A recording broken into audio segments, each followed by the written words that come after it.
এই গরমে এক গ্লাস শরবত খেলে কিন্তু অনেক ভালো লাগে, আর তার ভিতরে যদি হয় কাঁচা আমের শরবত তাহলে কিন্তু অনেক শান্তি লাগে। আসসালামু আলাইকুম ভিউয়ার্স, আমি আজকে আপনাদের সামনে কাঁচা আম দিয়ে একটি শরবতের রেসিপি শেয়ার করব এবং এই কাঁচা আমটা আপনারা সারা বছর রেখে এই শরবতটা খেতে পারেন, সেই পদ্ধতিটাও দেখিয়ে দেব। আশা করছি আজকের এই রেসিপিটা আপনাদের ভালো লাগবে। এখানে একটি আম নিয়েছি, এই আমের খোসাটা আমি ভালোভাবেই ছাড়িয়ে দিচ্ছি। এখন আমটাকে দুই ভাগ করে এর ভিতরে যে বিচিটা আছে সেটা বের করে নিচ্ছি। এরপর আবার এই হাফ অংশের ভিতরে আবার ভাগ করে নিচ্ছি। এইভাবে একটি আমকে আমি 4 ভাগ করে নিয়েছি। এরকমভাবে 1 কেজির মতন আম আমি কেটে নিব। চুলায় হাঁড়িতে 1 কেজি আম কেটে নিয়েছি এবং এখানে 1 কাপের মতন পানি দিয়ে দিলাম 1 চা চামচ পরিমাণ লবণ দিয়ে ভালোভাবে এই আমটাকে আমি সিদ্ধ করে নেব। আমগুলি যখন এরকম সিদ্ধ হয়ে যাবে তখন একটি ঘুটনির সাহায্যে ভালোভাবে আমি ঘুটে নেব, বা চামচ দিয়েও আপনারা সুন্দর করে ঘুটে নিতে পারেন।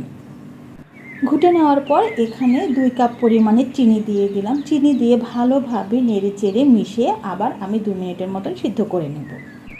দিয়ে দিলাম 2-3 ফোঁটা সবুজ কালারের ফুড কালার।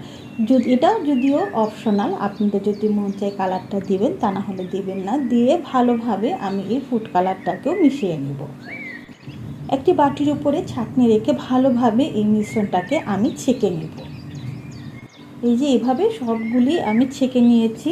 এখন একটি এয়ারটাইট বক্সে আমি সবগুলি ছেঁকে নেওয়া অংশগুলো ঢেলে রেখে দিলাম। দিয়ে এইভাবে কিন্তু বক্সে রেখে আপনারা সারা বছর ডিপ ফ্রিজে রেখে সংরক্ষণ করতে পারেন, আর যখন ইচ্ছে করবে তখনই কিন্তু আপনারা এটা দিয়ে শরবত বানিয়ে খেতে পারেন। একটি জগে 2 কাপের মতন পানি নিয়েছি এবং এখানে আমি হাফ কাপের মতন সেই আমের পিউরিটা দিয়ে দিলাম। দিয়ে ভালোভাবে মিশিয়ে নিচ্ছি। এখন আমি সার্ভ করে দেখিয়ে দিচ্ছি আমের শরবতটা কেমন হয়েছে।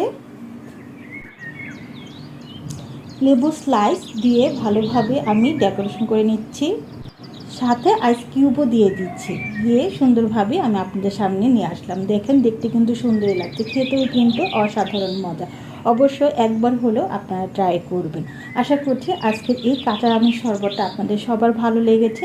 যদি ভালো লাগে তাহলে অবশ্যই আপনারা আপনাদের ফ্যামিলি মেম্বারের সাথে শেয়ার করবেন। সবাই সুস্থ থাকবেন, সবাই ভালো থাকবেন। আর আল্লাহ হাফেজ।